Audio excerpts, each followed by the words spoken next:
నాన్న నేను నా బాయ్ ఫ్రెండ్స్ ఇంకోటి చెప్తాను. ఏది టార్గెటెడ్ కాదు, నాకు ఇంట్రెస్ట్ అయిన పని ఆ సెకండ్ అక్కడ ఎందుకు ఆలోచించాలో నాకు తెలియదు. ఈ ఎదగాలని టార్గెట్ అయితే లేదు. జెమినీ టీవీలో అంటే ఎలా జాయిన్ అయ్యారు? డిష్ ఇలా తిప్పాలని వాళ్ళతో పాటు అట్లా కొత్తది అంటే నా లైఫ్లో బెస్ట్ మూమెంట్స్ అనమాట. When I started Gemini TV ended 3 years job అక్కడ. ఆ 3 years చాలా నేర్చుకున్నా లైఫ్లో.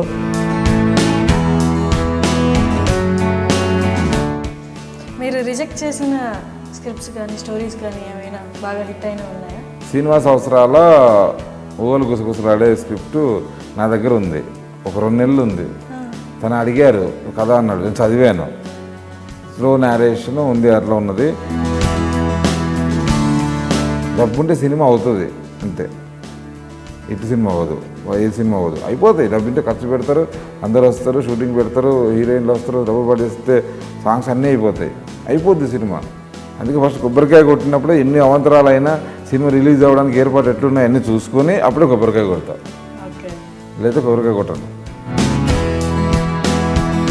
దిల్ రాజు గారి అసోసియేషన్ ఒక పాయింట్ ఆఫ్ టైంలో, సో అక్కడి నుంచి మీ జర్నీ ఎలా ఉంది? ఎంజాయ్లోనే ఉన్నాము. ఇది చాలా ఎక్కువ రోజులు ఉండాలని మనస్ఫూర్తిగా కోరుకుంటున్నా. ఆయన్ని ఇబ్బంది పెట్టకుండా ముందుకెళ్ళాలన్నదే నాది.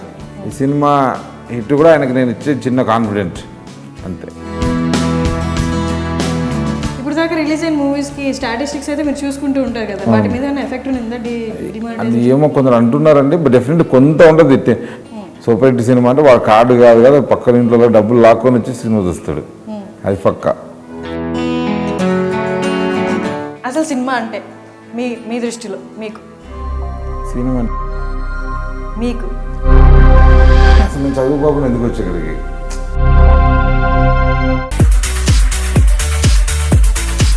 హాయ్ అండి గోపి గారు. Thank you. సో మీ గురించి ఇంటర్వ్యూ చేయడానికి చాలా సర్వే చేశాను, చాలా విన్నాను, చాలా మంది కాల్స్ కూడా చేశాను. కానీ అన్నీ స్టార్ట్ చేసే ముందు మిమ్మల్ని ఒక క్వశ్చన్ అడుగుతాను. ఒక లైన్లో చెప్పండి, లేదా మీ ఇష్టం. అసలు సినిమా అంటే మీ దృష్టిలో సినిమా అంటే జీవితం. మీకు cinema is my life. Okay.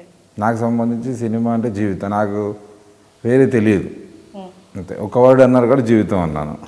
అంటే జర్నీ అచ్చంపేట నుండి, కరెక్టేనా? అచ్చంపేట నుండి హైదరాబాద్కి ఏ ఇయర్లో, ఎప్పుడు, ఎలా వచ్చారు? ఇది 1986, 88లో నా 10th అయింది. 86 ఆ టైంలో నేను 8th క్లాస్. మా నాన్న వ్యవసాయం, ఊర్లో ఉండేవాడిని, చదువుకుని. సూపర్ స్టార్ కృష్ణ అంటే నాకు చాలా హార్డ్ కోర్ ఫ్యాన్ అంతే. కృష్ణ గారి సినిమాని హార్డ్ కోర్ ఫ్యాన్. నా ఊహ తెలిసిన దగ్గర చిన్న ఫ్యాన్ని. ఆయన సినిమాలు చూడటం, పెరగటం, సినిమాలు అనమాట. దీపావళికి డబ్బులు అందరు ఇస్తే, ఇంట్లో మా నాన్న డబ్బులు ఇస్తే అది మాత్రం దీపావళి కాల్చి అలవాట్లేదు నాకు. ఎందుకు ఈ డబ్బులు వేస్ట్ చేయడం, సినిమాకు పోయి సినిమాకి చూసేవాడిని. చూసిందే మళ్ళీ చూసేవాడిని. మా చెల్లెళ్ళ గురించి నేను చూసేవాడిని. అది ఏదైనా సరే, ఏ అకేషన్ అయినా సరే, నా దగ్గర ఏదైనా మనీ నా చేతిలో ఉందంటే నేను సినిమా చూడడానికి ఫస్ట్ ప్రిఫరెన్స్, తర్వాతనే వేరే. తినడానికి ఏదైనా హోటల్కి ఉంటాయి కదా చిన్న చిన్న పాకెట్ మనీ, అది కూడా సినిమాకి ఉండే. ఒక్కొక్క సినిమా 3 సార్లు, ఒకసారి చూడంటే వేరే ఉండేది. ఫ్రెండ్స్తో వెళ్ళేవాడిని. అమ్మ నాన్న వాళ్ళకి సినిమా తెలియదు, వాళ్ళు పెద్ద చదువుకోవాలి. నాన్న కొంచెం చదువుకున్నాడు, వ్యవసాయం, అంతేగాని వాళ్ళకి సినిమా అంటే ఏంటో తెలియదు. కానీ నాకు సినిమాలు చూడటం అలవాటు అయిపోయింది. అప్పుడు మా అత్త ఇక్కడ వాళ్ళు మా ఊర్లో మహబూబ్ నగర్ జిల్లా అంటే చాలా చాలా పూర్ ఫ్యామిలీస్ అవి. దాంట్లో మా నాన్న కొంచెం కాస్త వ్యవసాయం, అది మిగతా వాళ్ళందరూ పూర్ ఫ్యామిలీస్. అక్కడ ఉండలేక ఇక్కడికి వచ్చి కూలి పనులు చేసుకుని ఉండేవాళ్ళు. పద్మాల స్టూడియో వెనకాల వరుసగా గుడిసెలు ఉండేవి. వీళ్ళందరూ సెట్ పనులు, ఇవన్నీ పనులు స్టూడియోలో జరుగుతూ ఉండేటివి. ఆమె వచ్చినప్పుడు ఇక్కడ షూటింగ్ జరుగుతాయి అని మా అత్త అన్నది అనమాట, మా మేనత్త. జరుగుతాయి ఇవన్నీ అంటే హాలిడేస్, 8th క్లాస్ హాలిడేస్ ఇచ్చినప్పుడు వచ్చేసాయి. ఆమెతో పాటు బస్సు ఎక్కి వచ్చేసి దర్గాలో దిగి అక్కడ కొండల మీద నడుచుకుంటూ వచ్చి ఉండి చూసి వెళ్ళే వరకు అవి సర్ప్రైజ్. అవి వెళ్ళిపోయారు షూటింగ్స్, కృష్ణ గారి గెటప్లో. అసలు ఒక లోకం అనమాట నాకు. 25 days ఎట్లా గడిచిపోయినా తెలియదు. మా అత్త కొడుకుండేవాడు కృష్ణ అని, వాడు వచ్చి మా ఊళ్ళో మా దగ్గర చదువుకునేది. ఆమె వీళ్ళు ఇక్కడ కూలి పని చేసుకుని ఒక్కడే కొడుకు కదని మా ఇంట్లో పెట్టేది. నాతో చదువుకునేది. హాలిడేస్ అయితే 9th క్లాస్లో అలా రావటం, 10th క్లాస్లో అలా రావటం, 11th స్టాండర్డ్లో ఉన్నప్పుడు ఇలా హాలిడేస్ అన్నప్పుడు నా ట్రిప్ ఓన్లీ ఫిలిం నగర్. మా అత్త వాళ్ళు అక్కడి నుంచి షిఫ్ట్ అయిపోయి ఇంకో రూమ్లోకి షిఫ్ట్ అవ్వడం, వాళ్ళ దగ్గర ఉంటూ షూటింగ్స్ చూసుకొని ఎంజాయ్ చేసి వెళ్ళిపోవడం. ఇంక ఇదే నా పని. ఎప్పుడైతే ఇంటర్మీడియట్ అయిపోయింది 90లో ఇంటర్మీడియట్ అయిపోయింది. అవ్వగానే నేను డిగ్రీ ఏమైనా చదివేసి నేను ఫిలిం నగర్లో ఉండాలని ఇక్కడ వచ్చి ఒక రూమ్ తీసుకొని ఉండి అక్కడ DPCS సికింద్రాబాద్లో చదువుతూ ఇక ఏదో ఒక చదవాలని ఒక కోర్సులో జాయిన్ అయిపోయి ఇంట్లో వాళ్ళ కోసం ఇక్కడ రూమ్ తీసుకుని ఉంటూ షూటింగ్స్ చూడటం, షూటింగ్కి వెళ్ళడం, షూటింగ్ చూడటం, కెమెరా స్టాండ్లోకి వెళ్ళడం, ఇవన్నీ చేయటం, అవన్నీ స్టోరీకి అలా స్టార్ట్ అవుతూ మెల్లె మొదలైపోయింది. 90 అయిపోయింది. 92 ఆ టైంలో మా ఫ్యామిలీ, మా నాన్న ఒంట్లో బాగాలేక వాళ్ళని ఇక్కడ షిఫ్ట్ చేయడం, వాళ్ళందరినీ చూసుకునే బాధ్యత నా మీద పడిపోయింది. చెల్లెళ్ళు ఇద్దరిని, మా నాన్నని, అమ్మని. అప్పుడు చిన్న పాన్ షాప్ పెట్టా ఫిలిం నగర్లో. అది కూడా ఫిలిం నగర్ అని ఒక పాన్ షాపు, తర్వాత పక్కన ఒక మెస్సు, తర్వాత కిరాణా షాపు, అట్లా చిన్న చూసుకుంటూ నడిపించుకుంటూ ఫ్యామిలీని చూసుకుంటూ మళ్ళీ షూటింగ్స్ అటెండ్. షూటింగ్ చూడటం, షూటింగ్కి వెళ్ళటం, ఇవన్నీ ప్రాబ్లం అవ్వడం, ఒక నిత్య జీవితంలో మిగతా పనులన్నీ చూసుకోవడం. అంటే ఏది టార్గెటెడ్ కాదు, నాకు ఇంట్రెస్ట్ అయిన పని ఆ సెకండ్ అక్కడ ఎందుకు ఆలోచించాలో నాకు తెలియదు. ఇది ఎదగాలని టార్గెట్ అయితే లేదు, కానీ నాకు ఇంట్రెస్ట్ అయిన పని అది. అట్లా లాగుతూ ఉంది. ఇది చూసుకోవడం, బతకడం కోసం ఇవన్నీ చేయటం, పని మాత్రం అట్లా లాగుతూ ఉన్నది. అప్పుడు 95లో జెమినీ టీవీ స్టార్ట్ అయింది. జెమినీ టీవీలో ఏదన్నా జాబ్ చేసుకోవాలి కదా చదువుకున్నప్పటికీ పక్కన ఈ కోర్సులు ఆ కోర్సులు, ఓపెన్ యూనివర్సిటీలో డిగ్రీ, ఇవన్నీ సైడ్ నుంచి అవి జరుగుతూ ఉన్నాయి, ఇది జరుగుతూ అన్నీ. అప్పుడు ఒక మా నాన్న మా అమ్మాయి అడిగినాక నేను ఒక జాబ్లో జాయిన్ అయ్యాను జెమినీ టీవీలో. అక్కడి నుంచి అది లైఫ్ మారిపోయింది. జెమినీ టీవీలో అంటే ఎలా జాయిన్ అయ్యారు? జెమినీ టీవీలో ఒక డేటా ఎంట్రీ ఆపరేటర్గా DPCS అని కోర్స్ చేస్తే ఆ కేబుల్ ఆపరేటర్ల పేర్లు వైపు కొట్టి వాళ్ళకి లెటర్స్ పంపించడం, కొత్త ఛానల్ వస్తుంది మాది, ఫస్ట్ శాటిలైట్ ఛానల్. ఆ ఛానల్ వస్తుంది, వెళ్ళిపోయి శాటిలైట్ ఛానల్ సిగ్నల్ ఇలా తిప్పాలి, డిష్ ఇలా తిప్పాలని వాళ్ళతో పాటు అట్లా కొత్తది. అంటే నా లైఫ్లో బెస్ట్ మూమెంట్స్ అనమాట. When I started Gemini TV ended 3 years job అక్కడ. ఆ 3 yearsని చాలా నేర్చుకున్న లైఫ్లో. ఫస్ట్ శాటిలైట్ ఛానల్ చాలా మేజర్. ఆ తర్వాత నా యాక్టివిటీస్ కిరణ్ గారు కొంచెం దాంట్లోకి లాగాడు, ప్రొడక్షన్లోకి లాగి ఇక ప్రొడక్షన్ పనులు. అప్పుడు సింగపూర్ నుంచి టెలికాస్ట్ అయ్యేది. మేము తయారు చేసే టేప్ చెన్నై పంపిస్తే అది అయిపోయి సింగపూర్కి వెళ్ళి టెలికాస్ట్ అవ్వాలి. ఒక లైవ్ అనేది లేవు అప్పుడు, అక్కడికి వెళ్ళి టెలికాస్ట్ అవ్వాలి, అంత అది ఉండేది అనమాట. ఆ తర్వాత లైవ్ వచ్చింది. అది ఫుల్ ఎక్స్పీరియన్స్. ఫస్ట్ లైవ్ సైలెంట్గా ఉండాలి అందరు, ఇట్లాంటి స్టూడియోలో ఇంట్లో పెట్టి సుమతో చేసాం ఫస్ట్ లైవ్ ఛానల్. అట్లా ఫుల్ ఎగ్జైట్మెంట్. అది లైవ్ 3 years. అక్కడే శివాజీతో నాకు పరిచయం. శివాజీ నేను ఛానల్లో ఉన్న బయట కలిసిన తర్వాత నేను ఇద్దరు మధ్య చిన్న పరిచయం. ఆ పరిచయం నుంచి నేను జెమినీలో జాయిన్ అవుతాను. ఎడిటర్గా అతను బయట ఛానల్లో చేస్తున్నాడు, ఏదో స్టూడియోలో. నాకు ఆ ఛానల్లో జాయిన్ అవ్వాలంటే నేను మాట్లాడి ఇద్దరం కలిసి తను జాయిన్ అయ్యాడు. దాంట్లో జాయిన్ అయిన తర్వాత ఇంకా ఫ్రెండ్షిప్, లాంగ్ ఫ్రెండ్షిప్. తర్వాత యాంకర్ అవుతా అన్నాడు. మేమందరం ఫ్రెండ్స్ అందరం సపోర్ట్ చేసి, షిండే గారు ఇప్పుడు లేరైనా, ఆయన సపోర్ట్ తోటి యాంకరింగ్ యువర్స్ లవింగ్ లేని ప్రోగ్రామ్ వచ్చేది. First male anchor for yours loving Shivaji. మేము ఒకసారి ప్రయత్నం చేసాం, మా దగ్గర ఉండేది ఏది ఒకసారి చేపిద్దాం, లెటర్స్ చేపిస్తే కిరణ్ గారికి చూపిస్తే అరే బాగా చేశాడు ఈ అబ్బాయి అని అందరూ చెప్పి అలా యాంకర్ అయ్యి తర్వాత కొన్ని ప్రోగ్రామ్స్ యాంకరింగ్ చేసి, ఆ యాంకరింగ్ చూసి కొంచెం ఆఫర్ వచ్చి ఒక సినిమా వచ్చింది శివాజీకి. దాని నుంచి మళ్ళీ శ్రద్ధాంజలి సినిమా వచ్చింది. దాని నుంచి ఇద్దరం బయటకు వచ్చేసాం. అక్కడి నుంచి సినిమాలు ప్రయాణం పొరుగుతూనే ఉంది. సో జమ్నీతో ఎండ్ చేసి ఇంకా డైరెక్ట్గా సినిమాలకు వచ్చా. శివాజీ హీరో అయ్యాడు. దెన్ దాంతో పాటు ప్రొడక్షన్ మేనేజర్గా సినిమాలు చేయటం. అలా ఒక 5-6 సంవత్సరాలు ఆ డిస్ట్రిబ్యూషన్ అంటే ఏంటో తెలుసుకోవడం, ఇదంటే ఏంటో తెలుసుకోవడం, అది ఒక లైఫ్. ఆ టైంలో నాది మ్యారేజ్ అయింది 1999లో. ఆ మ్యారేజ్ ఇవన్నీ ఒక భాగంలాగా, లైఫ్లో ఒక భాగంలాగా. అంటే నాకు తెలియకుండానే మెల్లమెల్లగా అవుతా ఉన్నా. ఎటు అక్కడికి వెళ్ళిన సరే ఆ సినిమాల ప్రోగ్రామ్స్, జెమినీలో కూడా సినిమాల వాళ్ళతో ఇంటర్వ్యూలు, సినిమాల ప్రోగ్రామ్, ఇలా ఇంటర్వ్యూస్ నేను వెళ్ళేవాడిని. చిరంజీవి గారితో ఇంటర్వ్యూలు తీసుకోవటాలు వెళ్తున్నప్పుడు చిరంజీవి ఇంటర్వ్యూ మా కెమెరా బ్యాగ్స్తో నేను వెళ్ళేవాడిని, వెళ్ళి కూర్చొని ఇచ్చేవాడిని. నాకు యాక్చువల్లీ అన్నీ చేశాను, బట్ ఎవరిది నాకు ఫోటోలు దిగడం కూడా ఇంట్రెస్ట్ లేదు. మామూలుగా ఎవరిదైనా ఫోటో పెట్టుకొని ప్లే చేసి నాకు లేవు అని కొన్నిసార్లు అనిపిస్తుంది, ఉంటే ఎంత బాగుండేదని. నాకు ఆ మతి మరుపు ఏంటో తెలియదు, కానీ ఎప్పుడు దిగలే. అది ఒక్కటి నాకు. నేను ఫస్ట్ అవన్నీ చూడను, అవి ఎంజాయింగ్ కదా ఫొటోస్ అవన్నీ, ఆ మూమెంట్ ఎంజాయ్ చేశాను. అట్లా అందరు యాక్టర్స్తో వెళ్ళడం, ఇంటర్వ్యూలు తీసుకోవడం, చాలామంది స్టూడియోకి వచ్చేవాళ్ళు, ఛానల్కి వచ్చేవాళ్ళు, అన్నీ చాలా ఒక అంటే తెలియకుండా సినిమాకి మళ్ళీ స్టార్ట్ అక్కడి నుంచి తగ్గలేదు అనమాట. అక్కడికి వెళ్ళిన సినిమానే ఉంది, మళ్ళీ సినిమాలోకి వచ్చా. అట్లా ఎదుగుతూ ఒక టైంకి వచ్చిన 90 అయిపోయింది, 2004 ఎండింగ్ 5లో సడన్లీ ఐఎమ్ థింకింగ్ చాలా లైఫ్లో చాలా జరిగినాయి, పాప పుట్టింది, ఎంత అన్నీ జరిగిపోయినాయి. ఒక్కసారి ఆలోచించుకున్నాను నేను. అప్పుడు నేను ఒక చిన్న 100 గజాలు తీసుకుని ఒక చిన్న ఇల్లు కట్టుకున్నా. అక్కడ ఏదో చిన్న అప్పు అయినప్పుడు ఒక 2 lakhs ఏదో అప్పు ఉన్నది. అప్పుడు అయినప్పుడు ఎవరిని అడిగా ఇవ్వలే, ఇంకో ఫ్రెండ్ని అడిగా ఇవ్వలే. ఇప్పుడు నేను 2 lakhs అప్పు తీర్పడం కోసం మళ్ళీ ప్రొడక్షన్ మేనేజర్గా చేస్తూ ఉండాలి, చేస్తూ మళ్ళీ అప్పు తీర్పుకుంటూ ఉండాలి. ఇంతేనా లైఫ్? అసలు నేను చదువుకోకుండా ఎందుకు వచ్చి ఇక్కడికి? నా ఫ్రెండ్స్ అందరూ టీచర్స్ అయ్యారు, నా ఫ్రెండ్స్ అందరూ అదయ్యారు, వీళ్ళందరూ అయ్యారు. ఇప్పుడు వచ్చేసి నేను ఇక్కడికి వచ్చి ఏం చేస్తున్నాను? నేను ప్రొడక్షన్ మేనేజరు, అప్పు అయిపోతే ఇంతేనా అని చెప్పేసి ఫస్ట్ ఆ ఇల్లు అమ్మేసేసి ఇచ్చేసి మిగతా డబ్బులు ఇచ్చేసి నేను ఏదో అవ్వాలి, నేను ఇది అవ్వకూడదు, నేను ఎగ్జాంపుల్గా ఉండాలి తప్ప నేను ఇది ఉండకూడదు, నేను ఏదో అవ్వాలి. కాబట్టి దెన్ ఐ స్టార్టెడ్ రైటింగ్. కూర్చొని కథ రాశా, హైదరాబాద్కి కలిసిన కథ రాసి నేను డైరెక్షన్ ప్రొడ్యూసర్ అయినా చేస్తా అని ఓ 16 లక్షలు ఎట్లా ఎవరెవరిని ఎలా కలుపుకోవచ్చు అని ఒక కథ రాసేసుకొని కూర్చొని నేను ఆ సర్చ్లో ఉన్నా. నాకు బేసిక్గా అమ్మాయిల మనస్తత్వాలు, అంటే అమ్మాయిల పక్షపాతి అంటారు కదా, దానికి 100% ఉన్నారంటే నేనే. అలా ఆలోచించడం అంటే నాకు 2 చెల్లెళ్ళు, 2 కూతుళ్ళు, అంత సర్కిల్ అంతా అక్కలు చెల్లెళ్ళు కాబట్టి నన్ను అందరూ బాగా చూసుకుంటారు. ఎప్పుడు నేను వాళ్ళ పాయింట్ ఆఫ్ వ్యూ ఆలోచిస్తూ ఉంటాను. వాళ్ళ పాయింట్ ఆఫ్ వ్యూ కథ రాసిన హైదరాబాద్కి కలిసిన ఒక 4 అమ్మాయిల కథ అని ఒక మధుర బండార్కర్ వీళ్ళందరూ తీస్తుంటారు కదా. మెట్రో కన్నా ముందు ఇది నేను ఊహించింది కాదు. ఇది ఇలా అలాంటి ఒక స్టైలిష్ సినిమా చేద్దాం ఫర్ బాలీవుడ్ అండ్ హాలీవుడ్, అందరికి ఇంగ్లీష్ తెలుగు అన్ని భాషల్లో ఉంటే సెర్చ్ చేసుకున్నాను నేను. దెన్ అప్పుడు శివాజీ వెరీ క్లోజ్ కదా, ఇట్లా అనుకుంటున్నా ప్లాన్ చేస్తుంటే అరే నువ్వే production manager, then you become commercial producer, ఎందుకు అట్లా అవుతావు? నేను అంటే కమర్షియల్ ప్రొడ్యూసర్ అంత డబ్బు అది ఎంత అంటే నేను ఉన్నా కదా, నేను సపోర్ట్ చేస్తా కదా, నేను ఫామ్లోనే ఉన్నా కదా, నేను డేట్స్ ఇస్తా, నేను మనీ సపోర్ట్ చేస్తా అని చేస్తా అంటే దెన్ తను మొత్తం క్రియేట్ చేసి తను తయారు చేసాడు. అంటే నువ్వు ప్రొడ్యూసర్ చేసి నిలబెట్టాడు అక్కడ. లక్కీ మీడియా అని బ్యానర్ పెట్టుకొని ఎవరిని పెట్టుకొని ఒక షాట్ చేసాం.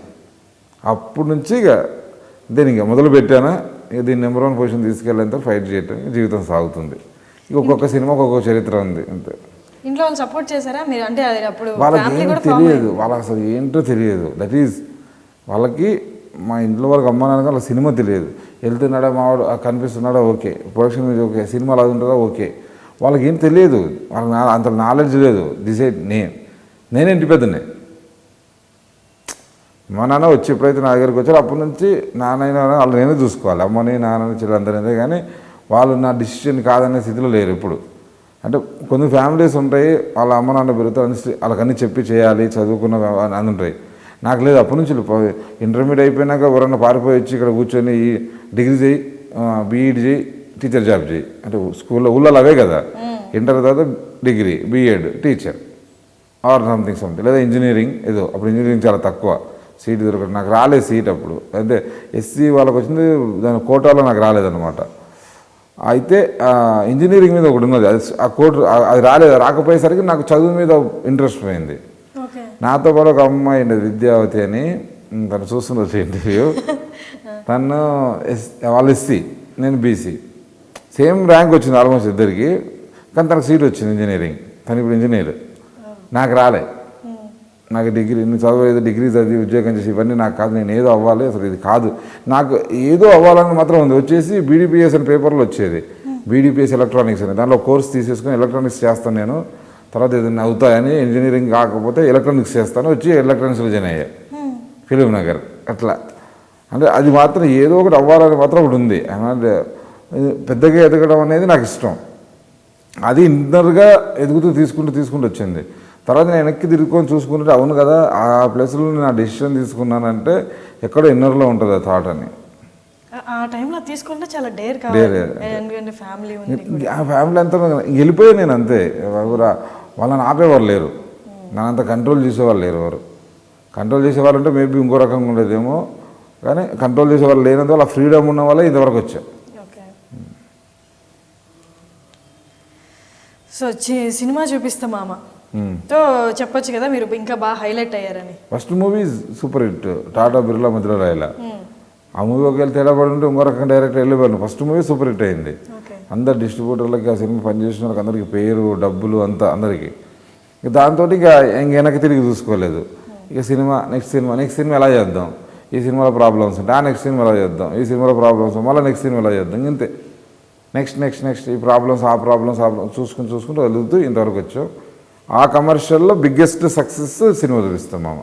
ఓకే, దీనికి ముందు 6 మూవీస్ తీశారు సినిమా చూపిస్తాం మామకి ముందు. సో ఇది అనేది మీకు బాగా హిట్ ఇచ్చింది కంపారిటివ్లీ. సో ఈ మూవీస్కి ఇక్కడికి వచ్చేసరికి ఈ సక్సెస్ ఫ్యాక్టర్స్ అనేది ఎలా నేర్చుకున్నారు, అంటే ఏం తెలుసుకున్నారు ఈ మూవీకి ఏది కరెక్ట్గా పెడితే సక్సెస్ అవుతుంది అని? అది 6 మూవీస్లో కాదు, ప్రతి మూవీలో నేర్చుకుంటాం. ప్రతి సినిమాకి 100% యాజ్ ఎ ప్రొడ్యూసర్గా నేను దాంట్లో కొంచెం నేర్చుకున్నది మళ్ళీ చేస్తాం, మళ్ళీ దాంట్లో ఏదో ఒక మిస్టేక్ చేస్తాం, మళ్ళీ ఇంకో సినిమా జరగకుండా చూస్తాం, కొన్ని ప్రెజర్స్ వల్ల కొన్ని తెలిసి కూడా తప్పులు చేస్తాం. ఇది ఉంది సరే అతను అన్నాడు కదా ఓకే అని ఒప్పేసుకుంటాం, నేను ఒప్పేసుకుని తప్పు చేసాను అనిపిస్తూ ఉంటుంది. కానీ ఇంకా తప్పదు, ఓ టీంతో వెళ్తున్నప్పుడు కొన్నిసార్లు ప్లస్ అవుతుంది, కొన్నిసార్లు మైనస్ అవుతుంది. ఇక టీం వరకు నమ్మి వెళ్తుంటాం. కొన్ని 100% నా డిసిషన్ మీద కూడా వెళ్ళాను. కొన్నిసార్లు నా డిసిషన్ కరెక్ట్ కాదని ఎదుటి చెప్పారనుకోండి, ఇఫ్ ఐ కన్విన్స్ నేను ఓకే కన్విన్స్ అయిపోతాను, వద్దు అతను చెప్పింది నేను కన్విన్స్ అని అయిపోయింది, అదర్వైజ్ నేను అతను కన్విన్స్ చేస్తాను. ఇక్కడ థింగ్స్ మూవీ అంటేనే థింగ్స్ అని అన్సర్టెన్ గా ఉంటాయి, అంతే, ఏది ఆడుతుందో తెలియదు, మనం ఏం తెలియదు, ఒకటి నమ్ముతాం వెళ్తూ ఉంటాం. బట్ నేను అది బెస్ట్ ఎవరైనా చెప్తే చేంజ్ చేసి వెళ్ళడం కోసం రెడీగా ఉంటాను.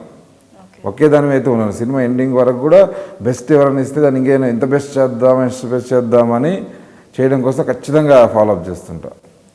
సో మీరు ఇప్పుడు స్టోరీ తీసుకోవడానికి సెలెక్ట్ చేసుకోవడానికి స్క్రిప్ట్కి ఎలా చూస్తారు, ఏంటి బెస్ట్ ఫ్యాక్టర్స్? అది అన్ఫార్చునేట్లీ ఏమైంది, ఫస్ట్ సినిమా కూడా నుంచి ఇప్పటివరకు టాటా బిర్లా మధ్యలో లేదు కూడా ఇలాంటి ఒక సినిమా తీద్దాం ఇలా లైన్ అనుకొని దెన్ వి స్టార్టెడ్ రైటింగ్. అప్పుడు రైటర్స్ని పెట్టుకొని చేసుకుంటూ వెళ్ళా. సత్యభామ ఆల్సో ఓ 51st డేట్స్ అన్న సినిమా చూసి అంటే ఇన్స్పైర్ అయ్యి అది ఎవరు పెద్ద హీరోయిన్ చేస్తే బాగుంటుంది అని ఒక లైన్ వేసేసుకుని ఇదే కథ చేస్తాను కూర్చున్నా. అందరు చెప్తున్నారు ఈ స్టేజ్లో ఇలాంటి కథ చాలా నావల్ అది కథ, అది జనాలకి రీచ్ అవ్వదు, వెరీ క్లాసీ అన్నాను.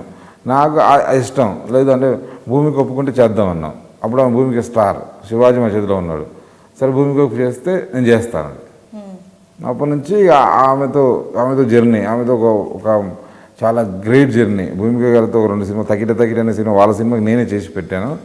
వాళ్ళతో చాలా అంటే గ్రేట్ పర్సన్ వాళ్ళతో గడపడం వల్ల చాలా నేర్చుకున్నాను నేను. ఆ జర్నీలో అట్లా ఆ సినిమా చేశాను. మా ఆయన చంటి పిల్లలు వచ్చి రీమేక్, వేరే వాళ్ళు కాదు. బ్రహ్మలోకం ఒకటి మాత్రం బౌండ్ స్క్రిప్ట్, వేరే అతను ఒకటి చెప్పాడు, శివాజీకి నచ్చింది, దాన్ని కొన్ని చేంజ్ చేసి చేసాం. ఆ తర్వాత స్టార్ట్ అయింది ఇంకో రకమైన లైఫ్ నాకు. మేము వయసుకు వచ్చాం 4 సినిమాల తర్వాత శివాజీతోటి. మేము వయసుకు వచ్చినప్పుడు వద్దు నేను ఒక లవ్ స్టోరీస్ చేయాలి, ఒక ఎమోషనల్ లవ్ స్టోరీ చేయాలని ఒక 8 నెలలు 10 నెలలు కూర్చొని స్ట్రగుల్ అయ్యి తయారు చేసిన కథ మేము వయసుకు వచ్చాం. మొత్తం ఫస్ట్ షార్ట్ నుంచి స్టోరీ దగ్గర నుంచి త్రినాథ్ అంతకుముందు వేరే కథ చెప్పాడు, వద్దు త్రినాథ్ అని వెళ్ళిపోయి మేము గోవాలో కూర్చున్నా. నాకు గోవా ప్లేస్ ఇంట్రెస్ట్ అనమాట, అక్కడికి వెళ్ళి స్టోరీ సిట్టింగ్ చేయడం. వాళ్ళు వెళ్ళి కూర్చున్నప్పుడు ఒకరు లవ్ స్టోరీ, ఒక ఫెయిల్యూర్ లవ్ స్టోరీ చేద్దామని చెప్పాం. ఇంకొక లవ్ స్టోరీ ఇంకో లవ్ స్టోరీ చెప్పు. నాకు వెళ్ళిన వాళ్ళందరూ టీం అంటే త్రినాథ్ అంటే త్రినాథ్ ఒక లవ్ స్టోరీ చెప్పాడు. గోకుల్ థియేటర్ వెనకాల ఏదో ఒక లవ్ స్టోరీ ఏదో ఉంది, ఇలా ఉన్నది ఒక లవ్ స్టోరీ నేను చూశాను అనేది చెప్తే అరే ఇది బాగుంది కదని అప్పుడు Hindu Muslim love story conflict కాకుండా జాతికి వెళ్ళకుండా హిందూ ముస్లిం లవ్ స్టోరీ తీద్దాం బ్యాక్ డ్రాప్లని దీన్ని మేము వేసుకొచ్చాం తయారైంది. ఆ సినిమా నేను చేసిన అన్ని సినిమాల్లో నాకు మనసుకి పేరుకి హార్ట్కి ఇష్టమైన సినిమా ఆ సినిమా. అది చాలా పెద్ద పేరు తీసుకొచ్చి పెట్టింది. సినిమా చూస్తే మామ తర్వాత ప్రేమేష్ కాదల్, అది మంచి టాక్ వచ్చింది. చాలా లో బడ్జెట్లో తీసాం, దానివల్ల చాలామంది టెక్నీషియన్లు పైకి వచ్చారు. సినిమా చూసాం కమర్షియల్ బ్లాక్ బస్టర్ హిట్. కానీ ఇప్పటికీ నేను తీసిన అన్ని సినిమాల్లో నా మనసుకు నచ్చిన సినిమా మాత్రం మేము వయసుకు వచ్చాం. Feel good movie. ప్రేమేష్కి కాదలు ఈ మూవీస్ అన్ని కొంచెం డిఫరెంట్ ఉంటాయి స్క్రిప్ట్ రొటీన్ ఉంటుంది. అప్పటి నుంచి నేను మేము వయసుకు వచ్చాం, ఒక కొత్త జానర్, కొత్త క్లైమాక్స్ చెప్పా. ప్రేమేష్ కాదలు కొత్త క్లైమాక్స్. సినిమా చూపిస్తామో కమర్షియల్గా చేస్తూ క్లైమాక్స్, ఇంకా అప్పుడు నేను క్లైమాక్స్ని పట్టుకున్నా. లాస్ట్ 20 minutes స్ట్రాంగ్గా ఉండాలని. మేము వయసుకు లాస్ట్ 20 minutes సూపర్గా ఉంటుంది. ప్రేమిష్ కాదాలు కాన్ఫిడెంట్గా లాస్ట్ 25 మినిట్స్ సూపర్గా ఉంటుంది. సినిమా చూపిస్తే హైలైట్స్ లాస్ట్ 20 మినిట్స్. నేను బాయ్ ఫ్రెండ్స్కి last 30 minutes super highlight. Okay. అంటే లాస్ట్ 30 మినిట్స్ అది పట్టుకుని లాస్ట్ 30 మినిట్స్ ఎండ్ స్ట్రాంగ్గా ఉండాలని ఫిక్స్ అయిపోయా. అప్పటి నుంచి 30 మినిట్స్ ఎమోషన్ని పట్టుకుంటా. అది ఎండ్ స్ట్రాంగ్గా ఉండాలి, ఎమోషనల్ ఉండాలి. అండ్ నాన్న నేను బాయ్ ఫ్రెండ్స్ మూవీ చేసే ముందు అంటే ఏమైనా స్పెసిఫిక్ జోనర్ మూవీ కోసం చూస్తూ ఉన్నారా, లేకపోతే ఇది సడన్గా మీకు వస్తే యాక్సెప్ట్ చేసేసారా నచ్చి? ఈ కథ సాయి కృష్ణ అంటే నా టాటా బిర్లా మొదలు సినిమా నేను ఫస్ట్ మొదలుపెట్టినప్పుడు ఫస్ట్ నాతో పాటు జర్నీ చేసిన రైటర్. మేము ఇద్దరం కలిసి ఒక ఆఫీస్లోకి ఎంటర్ అయ్యాం, వైట్ పేపర్ తీసుకొని ఒక సినిమా చేద్దామని. శివాజీతో అన్న తర్వాత ఒక కథ శివాజీ చెప్పాడు, కథ తయారు చేయాలి మనం అని అక్కడ మొదలుపెట్టాం. అప్పటి నుంచి సాయి కృష్ణ నాతో పాటు ఉన్నాడు. అన్ని సినిమాల్లో వేరే వాళ్ళు చేసినా కూడా సాయి కృష్ణ పాట ఉంటుంది. అలాగే నేను సాయి కృష్ణ కథలు అయిన అనుకున్నప్పుడు సాయి కృష్ణ కథ చెప్పినప్పుడు ఒక ఐడియా అనమాట, ఒక ఫాదర్ డాటర్ పాయింట్ ఆఫ్ వ్యూలో ఒక లైన్ అనుకున్నాం. ఒక కొత్త కథ చెప్తే రొమాంటిక్ ఎంటర్టైనర్ లాగా ఒక కొత్త విషయం చెప్తాం. అమ్మాయిలకి ఫాదర్కి ఉన్న రిలేషన్ని చెప్తూ ఒక రొమాంటిక్ ఎంటర్టైనర్ అయ్యేటట్టుగా కమర్షియల్ అంటే ఒక మంచి పాయింట్ చెప్పేటప్పుడు దాని చుట్టుముట్టు మంచిగా పూత పూసి చెప్పాలి కదా, అలాగే అది తీసుకొని చేయాలి అని మొత్తం కలిపేటట్టుగా తయారైంది. అట్లా ఒక స్టేజ్లో అనుకుని ఆ తర్వాత మెల్లమెల్లగా డెవలప్ అయింది. తర్వాత ప్రసన్న జాయిన్ అయినాక దాన్ని ఇంకో స్టేజ్కి తీసుకెళ్ళాడు రైటింగ్ లెవెల్లో. సో మీరు కూడా ఇందులో ఇన్వాల్వ్ అయిన స్క్రిప్ట్ డెవలపింగ్ స్టేజ్? ఉంటాను, స్టార్టింగ్ నుంచి ప్రతి సినిమాలో ఉంటాను నేను. But credit goes to the writers. అది ఓన్లీ జస్ట్ ఇన్వాల్వ్మెంట్ సపోర్ట్ ఉంటుంది. నాకు తెలిసిన డిస్కషన్ చెప్తుంటాను, ఫైనల్ డిసిషన్ మాత్రం నాది ఉంటుంది. కాబట్టి డెఫినెట్లీ వాళ్ళందరూ ఓకే చేసుకున్నాక ఫైనల్ డిసిషన్ తీసుకుని వెళ్ళిపోతాం. అంటే వాళ్ళకి నచ్చింది నాకు నచ్చితే అది టీం వర్క్ అవుతుంది, నాకు నచ్చింది వాళ్ళు చేస్తే నా వర్క్ అయిపోద్ది. కాబట్టి వాళ్ళకి చెప్తారు నాకు నచ్చలేదు అంటాను, రెండోది చెప్తాను నచ్చలేదు అంటాను, మూడోది చెప్తాను నచ్చింది అంటాను. అప్పుడు ఏమైంది, వాళ్ళకి నచ్చింది నాకు నచ్చింది అవుద్ది. కరెక్ట్. అందుకోసం వాళ్ళని ఆలోచించని వాళ్ళే చెప్తాను, నేను ఆలోచించాను, ఐడియాలు మాత్రమే చెప్తా, ఎలా ఉంటే బాగుంటుంది అని ఆలోచించండి అంటాను అంతే. సో మీరు చెప్పినట్టు మీ మూవీస్లో కానీ డైరెక్టర్స్ కానీ మీరు అసోసియేట్ వాళ్ళతోనే మళ్ళీ మూవీస్ చేశారు. సో ఇప్పుడు మీరు అప్కమింగ్ డైరెక్టర్స్కి చిన్న మూవీస్కి డైరెక్టర్స్కి వాళ్ళకి ఎలాంటి సపోర్ట్ ఉంటుంది మీ దగ్గర నుండి? ఇప్పుడు నేను బాయ్ ఫ్రెండ్స్ కొత్త director, is first time director. ప్రేమిష్ కాదలు కూడా ఫస్ట్ టైం డైరెక్టరు. సినిమా చూపిస్తా మామ, వాళ్ళు నోవే రిలేటెడ్ మీకు మీ జర్నీతో అస్సలు. నాకు అస్సలు నేను 100% రికమెండేషన్ తీసుకోను. నేను సినిమాకి సంబంధించి అసలు 99.9% కూడా నేను రికమెండ్ చేయను. నా సొంత అయినా రికమెండ్ చేయను. ఏదో రిస్క్ లేని క్యారెక్టర్లను అడుగుతారు అంతే. నీ టాలెంట్ ఉంటే ఓకే అంట, నాకు వస్తే నా సపోర్ట్ అంటే నీకోసం నేను ఇచ్చేస్తా, డబ్బు కావాలి ఇంకో రకం హెల్ప్ కావాలో చేస్తా. సినిమాని మాత్రం హెల్ప్గా చేయను, రికమెండేషన్ అనేది ఉండదు. ఆ సినిమాకి ఆ క్యారెక్టర్ ఎవరు సూటబుల్ అది చేస్తాను. మొహమాటాలు ఏమీ లేవు. చాలామంది వస్తారు, డబ్బులు పెడతాం, సినిమాలు ఇస్తాం, ఇట్లా చేస్తుంటుందంటే దట్ ఈజ్ నాట్ మై. నేను అది కాదు, అసలు నా క్యాండిడేట్ కానీ డబ్బు కోసం రాలేదు ఇక్కడికి అని క్లియర్గా చెప్తా. బతికేస్తే చాలు, నాకు అంతే, హ్యాపీగా బతికేస్తే చాలు, సినిమాలు తీసుకుంటూ ఉంటే చాలు. అది చేశాను అనుకో, నేను హ్యాపీగా ఉన్నాను. ఫస్ట్ నేను హ్యాపీగా లేని రిస్క్ అయినా సరే నాకు నచ్చిన పని చేయడం నాకు ఇష్టం. వాళ్ళు ఎవరో ఇస్తున్నారని చేశారనుకో, ఇక అయిపోయింది కదా, కెరీర్ అవుట్. ఇన్ని సంవత్సరాల నుంచి డ్రాప్ అయినట్టే నేను. కాబట్టి రిస్క్ చేస్తూనే ఉండాలి. ఆ సినిమాకి ఎవరు సూటబుల్ వాళ్ళకే వెళ్ళాలి. అది కూడా టీం అందరికి నచ్చాలి. ఈ క్యారెక్టర్ తను తీసుకుంటానో నచ్చాలి. డిస్ట్రిబ్యూటర్లకు చెప్తాను, ఇంకొకరికి చెప్తాను, అందరూ ఒపీనియన్ తీసుకుంటా. చేయను, జనాలతో కదా మనం పెట్టుకునేది. మన సినిమా తీస్తున్నది కొన్ని కోట్ల మంది జనాలు, వాళ్ళకి నథింగ్. 100-200 రూపాయలు ఇస్తారు, 100 రూపాయలు ఇస్తారు, సినిమా చూసారు బాగుందా బాగా చెప్తారు. వాళ్ళు డిసైడ్ మేకర్. వాళ్ళకి నాకు ఈ ప్రాబ్లం ఉంది అందుకని ఇలా తీసుకున్నా, నాకు వేరే ప్రాబ్లం తెలియదు కదా. కాబట్టి వాళ్ళ దగ్గరికి మనం కంటెంట్ని ఇస్తున్నప్పుడు ఎన్ని జాగ్రత్తలు తీసుకోవాలి, మ్యాక్సిమం ఇక్కడే తీసుకోవాలి. అన్ని తీసుకున్నా సరే తేడాలు పడతాయి ఒకసారి. కాబట్టి ఎంత జాగ్రత్తగా ఉండాలని ఫిల్మ్ మేకింగ్ చాలా కేర్ఫుల్గా చేయాలి. ఏ ఒక్కటి డిసిషన్ కాదు. ఎక్కడైనా సరే నువ్వు హాలీవుడ్ వేసుకో, బాలీవుడ్ వేసుకో, ఎక్కడైనా సరే ఏ సినిమా ఏ ఒక్క డిసిషన్ సినిమా కాదు. Team work only cinema. అది చేసేవాడే మంచి లీడర్, వాళ్ళే మంచి ప్రొడక్షన్ హౌస్ అవుతుంది. మీ మూవీస్కి ఫస్ట్ బడ్జెట్ కన్ఫర్మ్ అయ్యాక స్టోరీ కన్ఫర్మ్ అవుతుందా? అంటే మీ బడ్జెట్ అన్ని కన్ఫైన్డ్గా ఉంటాయి, అంటే ఎక్కువ రిస్క్ ఉంటుంది. సో అది ఎలా జరుగుతుంది?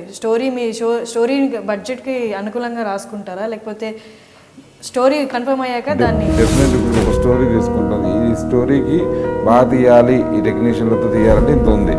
ఆ స్టోరీని మనం 1 కోటి రూపాయలు తీయచ్చు, 5 కోట్లు తీయచ్చు, 4 కోట్లు తీయచ్చు, 3 కోట్లు తీయచ్చు. ఒకటి ఉంటుంది, ఈరోజు నేను ఒక 4 కోట్లు పెట్టగలుగుతాను ఈ సినిమాకి, నాకు కెపాసిటీ ఉంది, ఇది రిస్క్ లేదు అన్నప్పుడు ఫస్ట్ పెట్టేది ఉంటుంది. 4 కోట్లు అన్నప్పుడు ఒక 50 లక్షలు, 1 కోటి రూపాయల వరకు అక్కడక్కడ రిస్క్ చేసుకుని వెళ్ళిపోవచ్చు. రిస్క్ ఎక్కువ పడకుండా మనకు అనుకున్న దాంట్లో దాన్ని ఎంత బెస్ట్గా చేయగలుగుతాం ప్రయత్నం చేయటమే. అది కొన్నిసార్లు అవుతుంది, కొన్నిసార్లు అనుకోకుండా పెరుగుతుంది. ప్రాక్టికల్ ప్రాబ్లమ్స్ వల్ల, వేరే వేరే ప్రాబ్లమ్స్ వల్ల కూడా పెరుగుతూ ఉంటుంది. అంతేకాని అంతకు మించింది ఒక 10 కోట్లలో తీసే సినిమా ఖర్చు పెట్టాలి, కంపల్సరీ సీజీ ఇవన్నీ చేయాలి అనుకున్న సినిమాని తీసుకొచ్చిన 1 కోటి రూపాయలు ఏం ప్రయత్నం చేయకూడదు. కథ అడుగుతుంది ఇంత బడ్జెట్ అని, దానికి మ్యాక్సిమం న్యాయం చేయడానికి ట్రై చేయాలి. Otherwise don't take that story. ఆ కథను బట్టే బడ్జెట్ నిర్ణయించుకుంటాను. ఒకవేళ ఒక కథ బాగా నచ్చిందని, అది బడ్జెట్ ఎక్కువైందని సరే పక్కన పెడతారో చూసుకుందాం అంటాను. Then I will go for another story. దాని అయితే పక్కన పెడతారు, మళ్ళీ చేద్దాం అన్నట్టు. అంతే. నచ్చినా కూడా నేను దానికి ఆ బడ్జెట్ పెట్టలేనప్పుడు మన దగ్గర ఇంతే బడ్జెట్ కెపాసిటీ ఉంది, లేదు ఒక బడ్జెట్ పెట్టాలంటే ఆ రేంజ్ హీరో కావాలి, మార్కెట్ కావాలి, ఆ రేంజ్ హీరో దొరికితేనే చేయాలి. అలాంటప్పుడు మనకు రేంజ్ వచ్చినాకనే చేయాలి. అంతేగాని నువ్వు మనకు మార్కెట్ ఇంతే ఇస్తున్నప్పుడు, ఎందుకంటే రిస్క్ ఎక్కువైపోయినప్పుడు సినిమా రిలీజ్ అవ్వదు కదా. అందుకే ఫస్ట్ కొబ్బరికాయ కొట్టినప్పుడు ఎన్ని అవంతరాలైనా సినిమా రిలీజ్ అవ్వడానికి ఏర్పాటు ఎట్లున్నాయి అన్నీ చూసుకొని అప్పుడే కొబ్బరికాయ కొడతా, లేదా కొబ్బరికాయ కొట్టాను. మీరు రిజెక్ట్ చేసిన స్క్రిప్ట్స్ కానీ స్టోరీస్ కానీ ఏమైనా బాగా హిట్ అయినవి ఉన్నాయా? అంటే మీరు నచ్చక కానీ, లేకపోతే బడ్జెట్ కానీ, అప్పుడు మీకు టైం లేక కానీ? అది ఉంది. నాకు శ్రీనివాస్ అవసరాల ఊహలు గుసగుసలాడే స్క్రిప్ట్ నా దగ్గర ఉంది. ఒక 2 నెలలు ఉంది, 15 రోజుల దాకా ఉంది నా దగ్గరే. తను అడిగారు కథ అన్నాడు, నేను చదివాను. స్లో నేరేషన్ ఉంది, అట్లా ఉన్నది. నేను ఆ రోజున్న పరిస్థితిలో స్టోరీ బాగుంది, బట్ నేను చేయలేను అని చెప్పాను. స్టోరీ బాగుంది, నేను చేయలేను, ఆల్ ద బెస్ట్ అన్నాను. సినిమా చూసిన తర్వాత నాకు అనిపించింది అంటే మిస్ అయినా నేను డెఫినెట్లీ చేయలేను. అంటే చిన్న అంటే నాకు ఒక సినిమా చేయాలంటే ఏదైనా కొంచెం స్ట్రాంగ్ కంటెంట్ ఉండాలి. సెకండ్ హాఫ్లో ఇంకో దగ్గర అది చాలా లైట్ వేగలుగుతూ ఉంటుంది కదా, అది ఒకటి. అంటే ప్రజెంట్ చేసిన తర్వాత ఎంజాయ్ చేసే సినిమా అది. అంతా నేను ఊహించలేదు. ఒకవేళ ఊహించిన ఆ సినిమా నేను చేయలేను అలాంటి సినిమాని. బట్ అంటే నేను ఇట్స్ నాట్ రిజెక్ట్ అనేది నేను చేయలేదు, అది నేను చేయలేకపోయాను అని చెప్పా. It's a good story, but నేను చేయలేకపోతున్నాను అని చెప్పాను. అది పెద్ద హిట్ అయింది. బట్ ఐఎమ్ హ్యాపీ, ఏంటంటే నాకు నచ్చింది అది. ఆ సెకండ్లో నాకు నచ్చకపోయి రిజెక్ట్ చేసి కథలు వేరే నేను నచ్చలేదు కదా అలా జరగలేదు. నేను నో అని బయటికి వెళ్ళి హిట్ అయిన కథలు అయితే లేవు. ఇప్పుడు చిన్న బడ్జెట్ సినిమాలు తీసుకుంటే ఈ కథ అనేది 100% ఇంపార్టెంట్. మామూలు పెద్ద బడ్జెట్స్ ఉంటే దానికి వేరే ఫ్యాక్టర్స్ ఉంటాయి, యాడ్ ఆన్ అవుతాయి.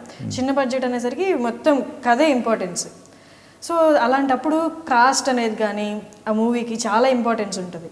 సో మీరు ఇన్వాల్వ్ అవుతారా? అవును, నేను ఇన్వాల్వ్ అవడం ప్రతి ఫ్రేమ్లో ఇన్వాల్వ్ అవుతుంది. ప్రతి ప్రొడక్షన్కి సంబంధించిన ఎవ్రీ ఆఫీస్ ఎక్స్పెన్సెస్ దగ్గర నుంచి పెట్టుకో లాస్ ఎక్స్పెన్స్ అన్నిటికీ నా ఇన్వాల్వ్మెంట్ ఉంటుంది. నా అకౌంట్స్ ఉంటారు, అందరూ ఉన్నా కూడా వాళ్ళన్నీ నాకు చెప్పే చేస్తారు. ఏది సినిమాకి అవసరం, ఎంత అవసరం అని అన్నీ తెలిసి జరుగుతాయి.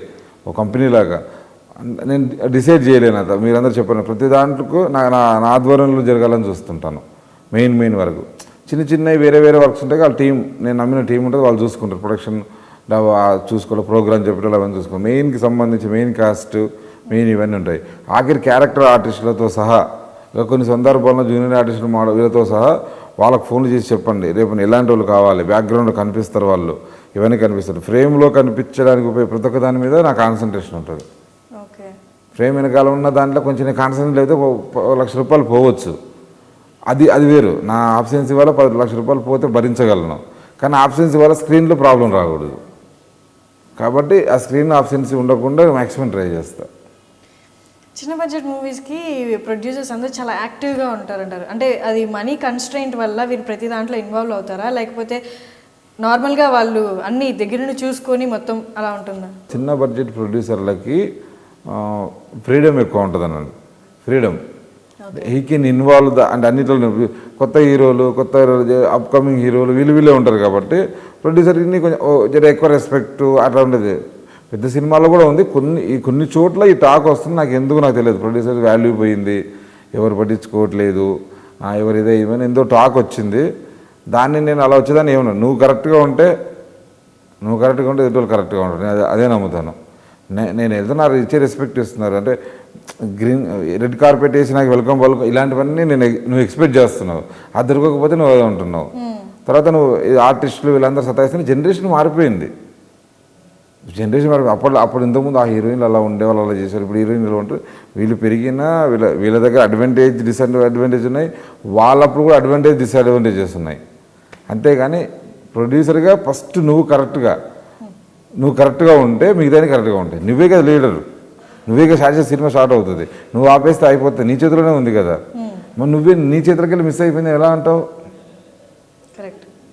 అది రాంగ్ అది. బట్ అది కొందరు అంటారు. అంటే వాళ్ళు అనేటంటే వాళ్ళకు దాని పట్ల అవగాహన లేక, దాని మీద పట్టు లేక, అంటే వాళ్ళకి డబ్బు ఉంది కానీ సినిమా మీద పట్టు లేదు.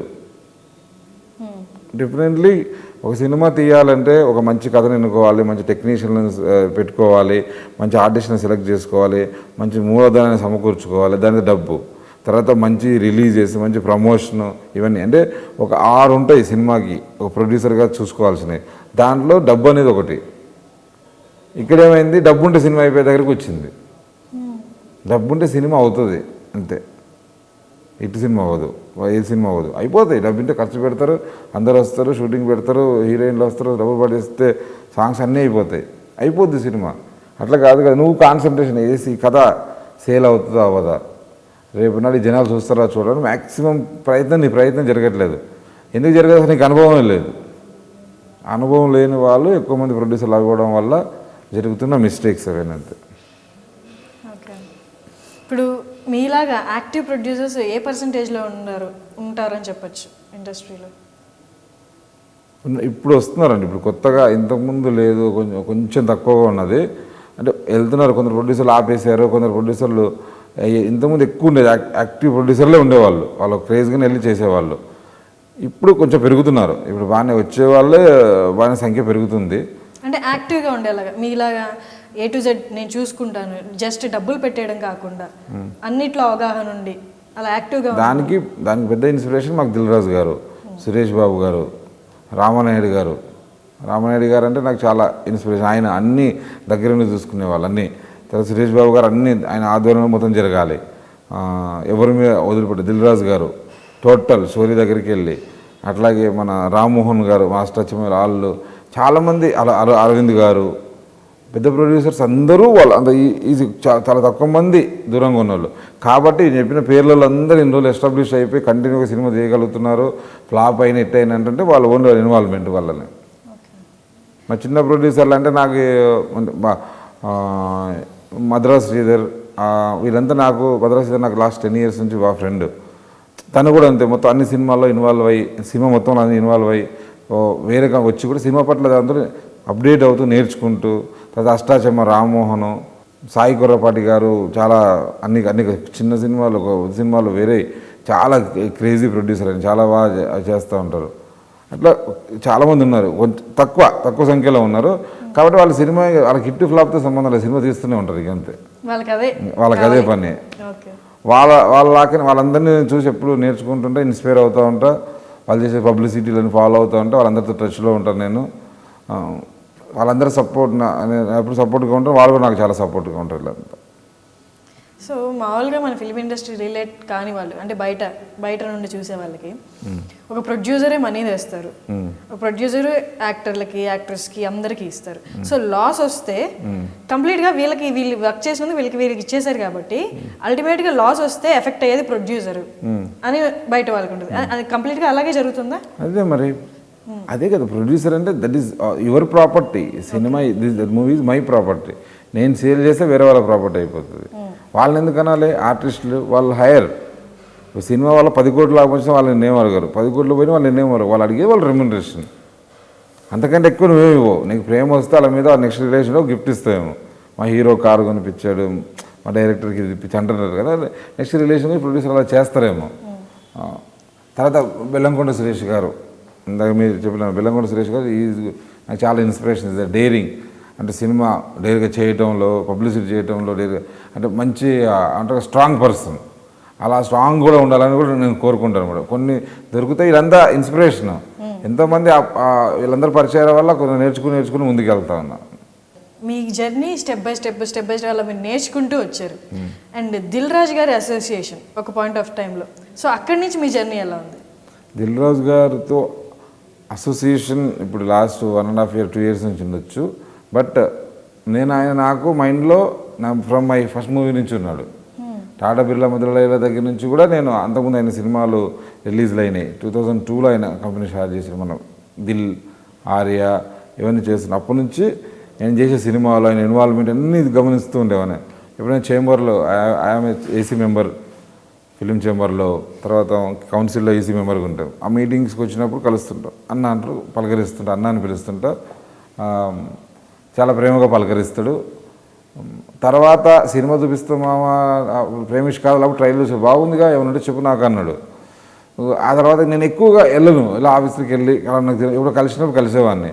ఆ సందర్భం రావాలి అని చూసేవాడిని నేను. సందర్భం వస్తుంది నాకు, ఆయన సందర్భాన్ని ఆ సందర్భం వచ్చింది. సినిమా చూస్తాం, ఆ పొజిషన్, ట్రైలర్స్ ఇవన్నీ చూసి సరే అన్ని ఏరియాలు కానీ నైజాం మాత్రం నాకు చూపకుండా అమ్మొద్దు అన్నాడు.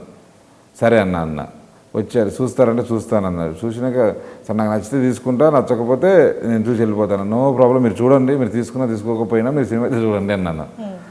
సంబంధం లేదు తీసుకునేదానికి, సినిమా చూడండి అన్న. చూశారు, చూసి చూడగానే మేము చిన్న కొన్ని ట్రిమ్మింగ్స్ అవన్నీ చెప్పాడు. మా వాళ్ళు మేమందరం ఆయన మీరు ఏం భయపడదని, చాలా ఇలా సినిమాకి ఇలా చేసా, ఈ సినిమాకి ఇలా చేసా, ఈ సినిమాకి ఇలా చేసా, ఈ సినిమా హిట్ అవుతుంది లేకపోతే యావరేజ్ అవుతుంది, మీకు హిట్ కావాలా యావరేజ్ కావాలా, ఈ చిన్నవి మీ దగ్గర ఉన్న తీసేస్తేనే హిట్ అవుతుంది, అదే సినిమా అని చెప్పి అందరిని మమ్మల్ని అందరినీ కన్విన్స్ చేసి లాట్ ఆఫ్ టైం స్పెండ్ చేసి అవన్నీ ట్రిమ్మింగ్ చేయించి దగ్గరుండి ఆ సినిమాని నేను సినిమా చూసాను హిట్ అవుతుందని చెప్పి కొన్ని మళ్ళీ మంచి రేట్ ఇచ్చి కొన్ని బాగా సపోర్ట్ చేశాడు ఆ సినిమాకి. దానివల్ల ఒక పాజిటివ్ వైబ్స్ స్టార్ట్ అయినాయి. మొత్తం సినిమా కూడా మంచి హిట్ అయిపోయింది. ఒక రేంజ్కి వెళ్ళింది సినిమా, ఒక రేంజ్ నుంచి ఇంకో రేంజ్కి వెళ్ళింది. ఆ తర్వాత మళ్ళీ మేము కథలు ఇవన్నీ మళ్ళీ వేరే సినిమాలు అంటున్న టైంలో ఈ సినిమా నేను లోకల్ అనే సినిమా ఉంది కదా, అప్పుడు కథ ఆ టైంలో డైరెక్టర్ని చెప్పాడు, డైరెక్టర్కి ప్రసన్నకి నెక్స్ట్ సినిమా చేయాలని. మా సాయి కృష్ణ నేను ప్రసన్న డైరెక్టర్ త్రినాథ్, మేము ఒక బ్యాచ్ అన్నమాట మాది.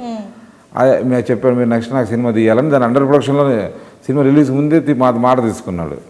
సరే ఆయన కథ తయారు చేసి చెప్పాం. అది నాని గారికి చెప్పడం, అది ఓకే అవ్వడం, సరే నువ్వే అసోసియేట్ చేయని అంత జర్నీ స్టార్ట్ అయింది. ఆ టైంలో సైడ్ నుంచి నేను ఈ కథ ఒకటి రెడీ చేపించుకుంటున్నా కదా, ఇది చెప్పాము. చెప్తే బాగుంది, దీనికి నాన్న అని పేరు పెట్టాలని చెప్పి ఈ సినిమా కూడా సపోర్ట్ చేయడం మొదలుపెట్టు. ఇక లాస్ట్ 1 year ఎవ్రీడే ఆయనతో టచ్లో ఉన్నా. చాలా గొప్ప. ఎప్పుడైనా ఎవరైతే నువ్వు ఇన్స్పైర్ అవుతావో మళ్ళీ ఆయనతో కలిసి పనిచేసేది, ప్రతి సందర్భం ఆయన తీసుకున్న డిసిషన్ని ఎంజాయ్ చేయటం ఉంటుంది కదా. ఈ సందర్భం డిసిషన్ నేను ఎలా తీసుకుంటాను అని ఫీల్ అవుతూ ఉంటాను. ఆయన చెప్పడం, ఆయన ఎలా తీసుకుంటాడు, ఓకే దట్ జర్నీ నేను బాగా ఎంజాయ్ చేస్తున్నా.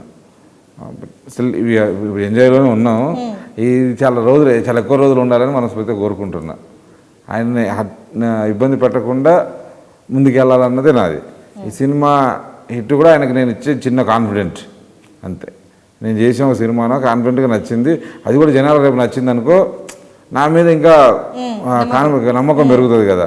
అదే నాకు సినిమా హిట్ కానీ వీటన్నికన్నా ఆయన దగ్గర నా కాన్ఫిడెంట్గా ఉండాలి. మంచి సినిమా తీసావు, నా వల్ల ఆయన ఏమంటే తల దించుకునే పరిస్థితి తీసుకురావద్దన్న ఉద్దేశం. ఎక్కువ టెన్షన్ నాకు ఇప్పుడు ఏమైనా టెన్షన్ ఉందంటే అది ఒకటే ఉంది తప్ప మిగతా టెన్షన్ ఏమీ లేదు.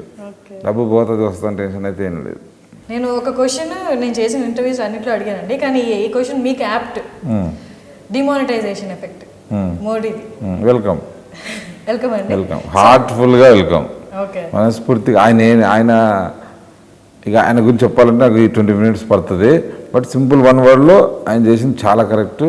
నేను వెల్కమ్. ఎందుకంటే 100% నేను ఇబ్బంది పడుతున్నా. ఎందుకంటే నేను ఒక అలవాటు పడ్డాను కదా, అలవాటు మానుకుని రావాలంటే ఉంటుంది. అనాలని బిజినెస్లో ఉన్న వాళ్ళకి డెఫినెట్లీ సింగిల్ పర్సన్గా మీకు ఎంత కొంత ఇబ్బంది పడుతుంటారు. నేను 1000 మంది ఇబ్బంది పడడానికి కూడా ఇబ్బంది పడుతున్నా, కానీ కూడా నేను వెల్కమ్ చెప్తున్నాను. అది రేపన్నా నా పిల్లలకు మంచిది, రేపన్నాడు నా ఫ్యూచర్కి మంచిది. మంచి కోరుకునే వాళ్ళు డెఫినెట్లీ మంచిది. అది నేను 100% వెల్కమ్. అది ఈ డిమానిటైజేషన్ ఎఫెక్ట్ బాలీవుడ్లో అంత లేదు, ఎందుకంటే వాళ్ళు ఎప్పటి నుంచో ఈ చెక్ ఫార్మాట్ ఫాలో అవుతున్నారు. మన ఇండస్ట్రీలో ఎలా ఉంది, తెలుగు ఇండస్ట్రీలో? ఇక్కడ కూడా అందరండి మాకేం లేదు, అంతా వైట్ పేమెంటే, చిన్న చిన్న క్యాష్ ఏదో ఉంటే అలవాటు అయితే, ఇప్పుడు అది కూడా లేదు. హ్యాపీ అలా ఉంది. ఇంతకుముందు అంటే మామూలు క్యాష్ వచ్చేది వాడుకోవాల్సి వస్తుంది, అడ్జస్ట్మెంట్లు ఉంటాయి. కానీ ఇప్పుడు అవసరం లేదు, ఇప్పుడు ఎవరు అడగరు కదా. చెక్ కోసం సైన్ పెడతా, క్యాష్ చూడాల్సిన అవసరమే లేదు. నాకు కూడా కార్డు వాడడం నేను చాలా పర్సనల్గా ఇంట్రెస్ట్ చేస్తాను. మా ఇంట్లో వాళ్ళు ఆల్రెడీ నేను అందరికీ కార్డులు ఇవ్వడం, కార్డు వాడండి, బిల్లు ఉంటుంది, రేపు ట్యాక్స్ బిల్లు కడతారు, మీరు తర్వాత ఖర్చు పెడతారు, కొనుక్కరారు, చూపించారని చెప్తుంటాను. చాలా చాలా మంచిది, హ్యాపీ. లో లెవెల్ నుంచి ఏమైనా మీకు ప్రెషర్ వచ్చిందా మనీ గురించి? ఏం రాలేదు, వర్కౌట్ లేదు, షూటింగ్స్ ఆగడం కానీ అసలు ఏం లేదు. అందరు సపోర్ట్ చేశారు, అందరు దాంట్లో ఉన్నారు, పని చేసుకున్నాం. వెనుక ముందు ఒక రోజు 2-3 రోజులు అటు ఇచ్చాము. కొందరి దగ్గర పాత నోట్లు ఉన్నాయి, తీసుకున్నారు. తర్వాత అందరికి చెక్కులు ఇచ్చాను, అలవాటు చేసి అందరికి ట్రైనింగ్ ఇచ్చి అందరికి నేర్పించా. కొంచెం ఇదని అంటారు కదా, అందరూ కూర్చోబెట్టుకుని ఓపికగా చెప్పే బాధ్యతగా అలవాటు చేసి, మీ పిల్లలకు అలవాటు చేయండి. మాకు తెలియదు కదా అన్నాడు. ఏముంది 4 నేర్చుకో అన్నాను. నీకు డ్రైవింగ్ తెలుసా, నేర్చుకోలేదా, చదువుకునేది ఏముంది, నేర్చుకో, కార్డు ఇస్తే ఇలాంటి వస్తుంది అని చెప్పి మా డ్రైవర్స్కి వాళ్ళకు కూడా నేర్పించా. అందరికి అలవాటు చేశా. చాలా కొత్తగా ఉంటుంది లైఫ్ లాంగ్ ఇలాగే ఉంటావా, కొత్త లైఫ్లోకి వెళ్ళి నువ్వు అని చెప్పి, నీకు అలవాటు లేదు ఎందుకు లేని అనుకున్నావు, అలవాటు కావాలంటే వస్తుంది. ఇప్పుడు టోల్ గేట్ డబ్బులు ఎవరు ఇస్తారో మా డ్రైవర్ అనేవారు. ఏముంది ఇట్లాను కార్డు అని మా డ్రైవర్ని తీసుకుని వెళ్ళా, విజయవాడ వెళ్ళొచ్చా, నా కార్డే ఇచ్చా. అన్ని టోల్ గేట్ 50 కట్టుకుంటూ వచ్చాం. హ్యాపీగా వచ్చేసాం. మీరు రూపాయి బిల్లు లేదు, విజయవాడ వెళ్ళేసి వచ్చాం. అక్కడ కూడా అంతే, గుళ్ళో ఉండిలోకి వేయడం కోసం డబ్బులు తీసుకున్నాను ఉన్నది కాకపోతే, మిగతా అంతా అయిపోయింది. కార్డుతో వచ్చాం. పెట్టాలన్నమాట అది అఫీషియల్ కాదు కదా, అందుకోసం పెట్టలే. అండ్ మూవీకి మీద కూడా ఏమైనా ఇంపాక్ట్ ఉంటుంది అంటారా? ఇంకా జరుగుతుంది కదా, అది ఉంటుందని కొంచెం ఫేస్ చేస్తున్నారు పీపుల్. ఇంకా అందుకే మేము కూడా అందరికీ అన్ని చోట్ల కార్డు మిషన్ పెట్టేయమని చెప్పిన, కౌంటర్లో కూడా అన్ని చోట్ల, కింద సెంటర్లో కూడా అన్ని చోట్ల అవన్నీ కావాలి, ఆన్లైనింగ్ కావాలని చెప్పినాం. మాకు స్పాట్లో ఎవరో ఒకరు సిస్టమ్ వచ్చినా ఆ రన్నింగ్లో ఉన్న వాళ్ళు ఇబ్బంది పడతారండి. ఫ్యూచర్ వచ్చే సినిమాలకు మంచిది. నేను ఇప్పుడు ఆన్లైన్లో ఉండాలి, ట్రాన్స్పరెన్సీ ఉండాలి, సినిమా ఏదో ఉండాలి, అది లేదు. కింద ఇంకా క్యాష్ తీసుకుంటున్నారు, ఎంత అవుతుందో తెలుస్తలేదు, ఏమో తెలుసు. వాళ్ళు చెప్పింది పంపించింది మాకు లెక్క. అక్కడ ఎవరు మోసం చేస్తున్నారో తెలియదు. కాబట్టి ఆన్లైనింగ్ ఉండాలి, కెమెరాలు ఉండాలి. మాకు అక్కడ ఆ చోడవరంలో పలానా సెంటర్లో ఏ టికెట్ తెగితే 5 నిమిషాల్లో నాకు వచ్చేయాలి. ఇక్కడ నేను ఎక్కడ ఫోన్ చేస్తే కనుక్కోను, నాకు వచ్చేయాలి, షార్ట్ వచ్చేయాలి. అట్లా మల్టీప్లెక్స్లో అన్నీ నాకు వస్తాయి నిమిషాల్లో, మిగతా రావు. అవి ఇప్పుడు ఆటోమేటిక్గా జరుగుతాయి. కాబట్టి ఆ ప్లస్ జరగబోతుంది కదా, 2-3 సంవత్సరాల నుంచి ట్రై చేస్తున్నా, జరగలేదు. ఇప్పుడు ఆటోమేటిక్గా జరిగిపోతుంది అంతే. మైనస్ చేసిందని ప్లస్లో ఏం జరుగుతుందని ఆలోచిస్తే ఇన్ని కనిపించాయి నాకు. ఇప్పుడు దాకా రిలీజ్ అయిన మూవీస్కి స్టాటిస్టిక్స్ అయితే మీరు చూసుకుంటూ ఉంటారు కదా, వాటి మీద ఎఫెక్ట్ ఉందా? అది ఏమో కొందరు అంటున్నారండి, బట్ డెఫినెట్లీ కొంత ఉండదు. 5 సూపర్ హిట్ సినిమాకి అయితే ఉండదండి. Just average cinema, flop cinema అనే కొన్ని సినిమాలకు మాత్రం కొంచెం ఎఫెక్ట్ ఉంటుంది. అందుకని సూపర్ హిట్ సినిమాకి అయితే ఏముండదు. సూపర్ హిట్ సినిమా అంటే వాడు కార్డు కాదు కదా, పక్కన ఇంట్లో డబ్బులు లాక్కొని వచ్చి సినిమా చూస్తాడు, అది పక్క. అండ్ సినిమా చూపిస్తాం ఆ టైంలో అది హిట్ అయిన తర్వాత ఒకటి జరిగింది. 4 ప్రొడ్యూసర్స్ క్లెయిమ్ చేశారు ఆ మూవీని. సో ఏంటి ఇష్యూ ఏంటి? వాళ్ళు they are all my friends.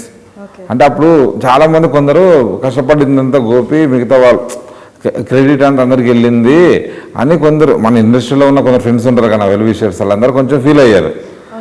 ఉంటారు కదా, ఇప్పుడు ఆ ఫీల్ అయితే వాళ్ళందరూ ఫస్ట్ టైం వచ్చారు కదండి, వచ్చి చేశారు. నాకు ఇప్పుడు కూడా అందరం కలిసి ఉన్నాం, 4 ఫ్రెండ్స్. బేసిక్గా నేను అసలు అది పట్టించుకోను, బయట వాళ్ళు ఫీల్ అయ్యారు. వాళ్ళందరూ మేము ప్రొడ్యూసర్ అని చెప్పారంటే డెఫినెట్ వాళ్ళు ప్రొడ్యూసర్సే. నేను పెట్టుకున్నాను, మీకు ప్రొడ్యూసర్గా కార్డు వేస్తా, మీకు ఇది ఇస్తా, మీరు ఇంత పెట్టండి, ఇంత చేయండి, షేర్ ఇస్తాను, నేను పెట్టుకున్నా. కాబట్టి ప్రొడ్యూసరే, ప్రొడ్యూసర్ కార్డు అని నేను అఫీషియల్గా వేసాను వాళ్ళకి. కాబట్టి వాళ్ళు ప్రొడ్యూసర్సే, నేను ప్రొడ్యూసర్ లేదు, వాళ్ళు అట్లా ప్రొడ్యూసర్స్. పోతే వాళ్ళు కొందరు నా గురించి ఏమంటారు కదా, ఎక్కువ పాజిటివ్ ఏమని మేమే చేసాం, మొత్తం మేమే చేసామని కొందరు చెప్పుకున్నారని కొందరు నాకు చెప్పారు. కాబట్టి అది పెద్ద మ్యాటర్ కదా, it's part of the life అంతే. నాకు వాళ్ళ పట్ల ఏం లేదు, అందరం కలిసి ఉన్నాం ఇప్పుడు. అండ్ మీరు ఇంత స్ట్రగుల్ అయ్యి వచ్చారు కాబట్టి ఇప్పుడు స్ట్రగుల్ అవుతున్న వాళ్ళు కానీ, ఇప్పుడు పైకి వస్తున్న డైరెక్టర్స్ కానీ, వాళ్ళు ఏ పాయింట్ మీకు స్ట్రైకింగ్గా అనిపిస్తుంది?